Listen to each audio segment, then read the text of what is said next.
जय हनुमान ज्ञान गुण सागर, जय कपीस तिहु लोक उजागर, रामदूत अतुलित बलधामा।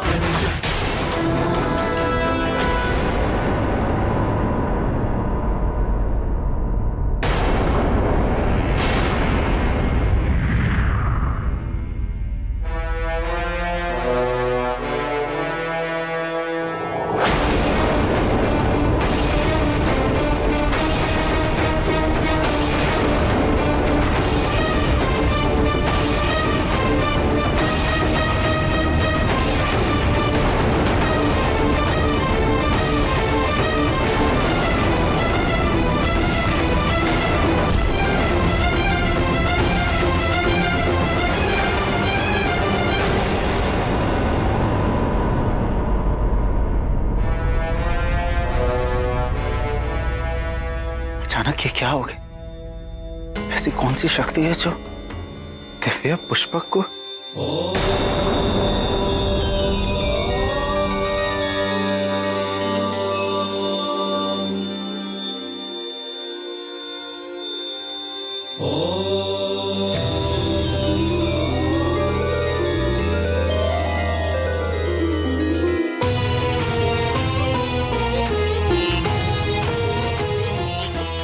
ये तो कैलाश है, मेरे महादेव का निवास।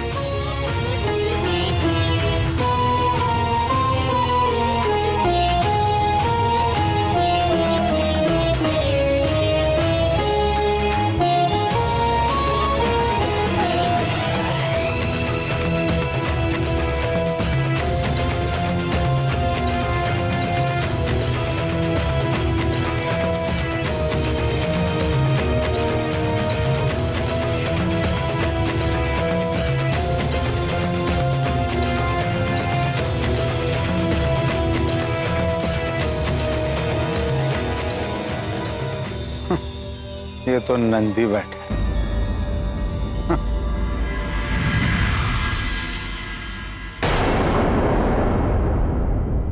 ठहरिए।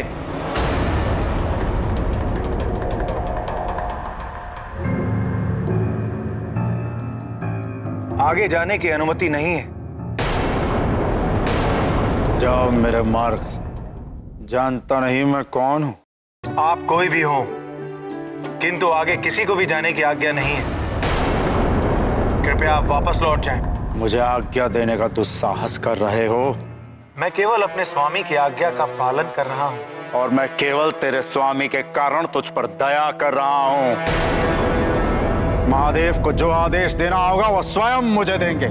स्वयं भगवान भोलेनाथ का ही आदेश है कि वो अभी किसी से नहीं मिल सकते। हट जा।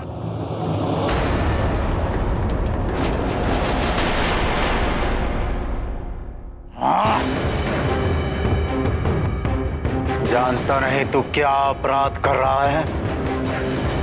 महादेव के परम भक्त को उनसे मिलने से रोक रहा है। स्वयं को महादेव का बड़ा परम भक्त मानते हो और इतना भी नहीं समझते कि भक्त जब उपासना में हो तो भक्त और इष्ट के बीच में नहीं जाया करते और कैलाशपति के कैलाश में आकर अहंकार का त्याग नहीं करते। स्वयं एक मूढ़ पशु होकर मुझे शिक्षा दे रहा है। चल हट। भगवान भोलेनाथ अपने भक्तों के भाव को देखते हैं, उनके रूप रंग और आकार को नहीं। स्वयं को महादेव का सबसे बड़ा भक्त मानते हो तो ये कैसे भूल गए कि कैलाशपति महादेव का एक नाम पशुपति भी है। वे सृष्टि के सारे जीवों के अधिपति हैं और सृष्टि के सारे जीव उन्हीं की शरण में जाते हैं। मैं चाहूं तो अभी तुझे कठोर दंड देकर सदा के लिए शांत कर दूं, पर तेरे जैसे तुच्छ पशु से उलझकर मैं जगत में निंदा का पात्र नहीं बनना चाहता। तू मुझे मेरे आराध्य के दर्शन से नहीं रोक सकता। चल हट जा।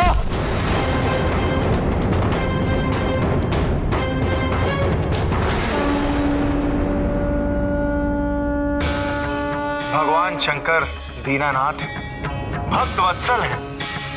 वो अपने भक्तों को दर्शन देने में स्वयं कभी भी विलंब नहीं करते। किंतु आज महादेव के दर्शन नहीं हो पाएंगे। इस मर्यादा को समझिए और वापस लौट जाइए। लौट जाना और पीछे हट जाना मेरा स्वभाव नहीं।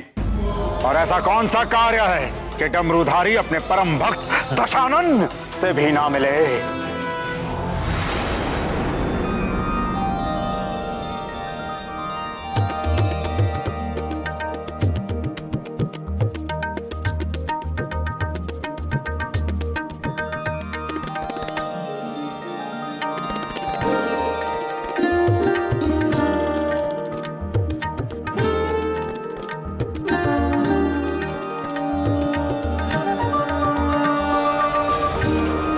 भगवान भूतपति माता जगदम्बा के साथ एकांत में कीड़ा मग्न है। इसी कारण कैलाश में किसी का भी प्रवेश वर्जित है।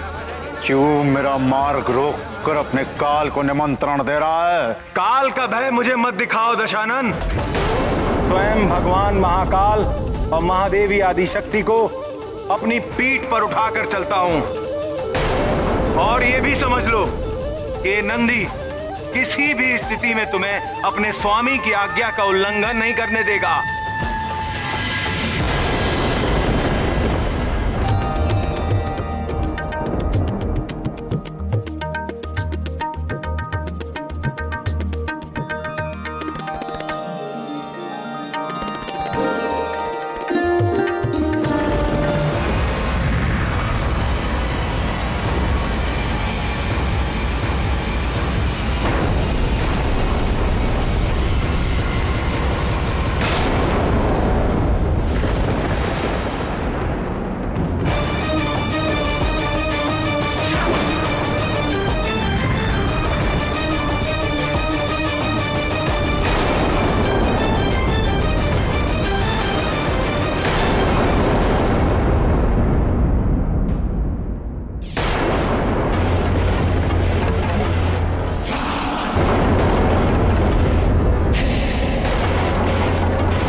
मृत्यु ना आज होनी है और ना ही मेरे हाथों होनी है दशग्रीव।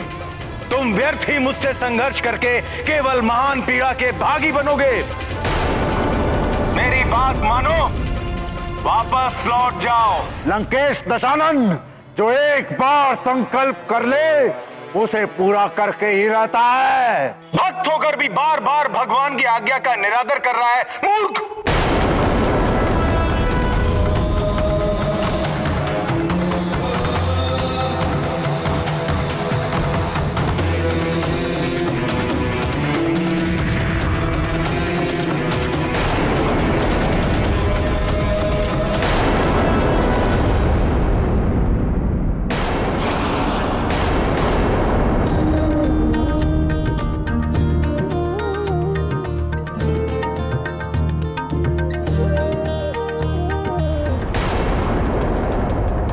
मैं तो तुझे बैल समझा था, पर तू बैल नहीं वानर है। हाँ वानर है तू।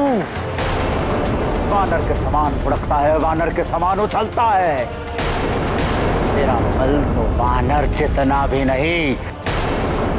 और चला है लंकाधिपति दशानन का परास्त करने।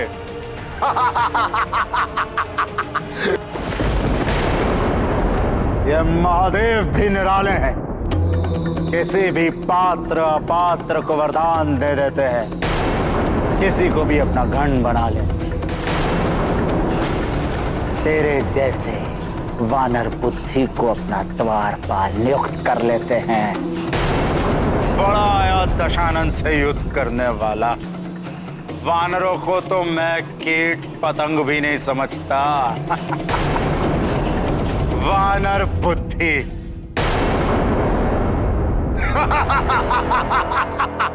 मैं तो प्रभु भोलेनाथ की आज्ञा का पालन कर रहा हूं, लेकिन तुम्हें इसमें वानर बुद्धि दिख रही है। तो सुनो दशानन, जिन वानरों को तुम इतना तुच्छ समझते हो, उन्हीं वानरों के सम्मुख तुम घुटने टेकने पे विवश हो जाओगे। तुम्हारा अहंकार, तुम्हारी कीर्ति और तुम्हारी प्रतिष्ठा सब उन्हीं वानरों के पैरों तले कुचला जाएगा।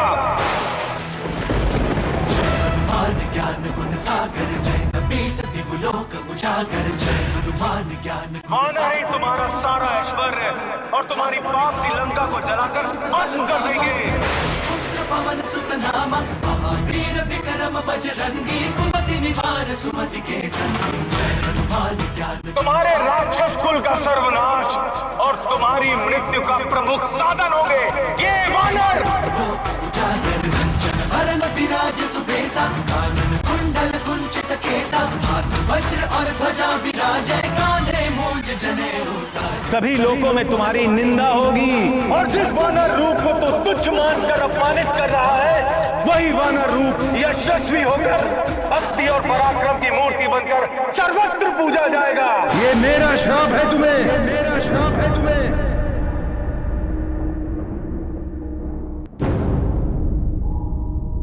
ये गूंज कैसी है प्राणनाथ? यह सत्य और न्याय की गूंज है प्राणप्रिय। हमारे सर्व समर्थ भक्त नंदी ने एक अशिष्ट को उचित दंड दिया है। अपने परम प्रिय भक्त नंदी के इस वचन का मान रखने के लिए भगवान भोलेनाथ ने बजरंगबली हनुमान के रूप में जन्म लिया और मर्यादा पुरुषोत्तम श्री राम की वानर सेना का नेतृत्व किया और पाप की लंका जलाकर भस्म करने का वचन तो शिवांश महाबली हनुमान ने स्वयं ही निभाया। इस प्रसंग में एक और ध्यान देने योग्य बात है। वो क्या हृदयनाथ? यही कि भक्त और भगवान के मध्य कभी नहीं आना चाहिए, विशेषकर भक्त वत्सल भगवान भोलेनाथ और उनके परम सेवक नंदी महाराज के बीच तो भूल कर भी कभी नहीं। नंदीश्वर वृषभ रूप में भगवान महादेव के साथ शोभायमान है। जिस प्रकार गौ माता पृथ्वी का प्रतीक है, उसी प्रकार वृषभ रूप नंदी धर्म का प्रतीक है। भगवान भोलेनाथ सदैव धर्म के साथ हैं और धर्म निरंतर भगवान भोलेनाथ की सेवा में रहता है। इनके बीच में पड़ने का अर्थ है भगवान महेश्वर से होकर जो सनातन धर्म की धारा बहती है, उसमें बाधा डालना। नंदी से ऐसा भयंकर शाप मिल जाने से तो रावण बहुत भयभीत हो गया होगा। भयभीत हो जाता तो कदाचित उसके कुछ पाप धुल जाते। उद्दंड रावण की बुद्धि को तो अहंकार और क्रोध का गुण लग गया था। अरे मूढ़, तू ना आलसी बैल बन सका ना विधिवत वानर। तू क्या समझता है मैं तेरे तुच्छ शाप से घबरा जाऊंगा? वानरों से भयभीत होकर प्रार्थना क्षमा प्रार्थना करूंगा? तूने अभी मेरी शक्ति देखी नहीं है, परंतु तुझ पर बल का प्रयोग करके मैं अपनी शक्ति को व्यर्थ नहीं करना चाहूंगा। तेरा अस्तित्व तो वैसे भी तुच्छ और नगण्य है, पर अब मैं उसे रंगीन बना दूंगा। तो यहीं खड़ा रह और देख, मैं तेरे सामने से ही संपूर्ण कैलाश पर्वत को यहां से उखाड़ कर अपनी राजधानी लंका ले जाऊंगा।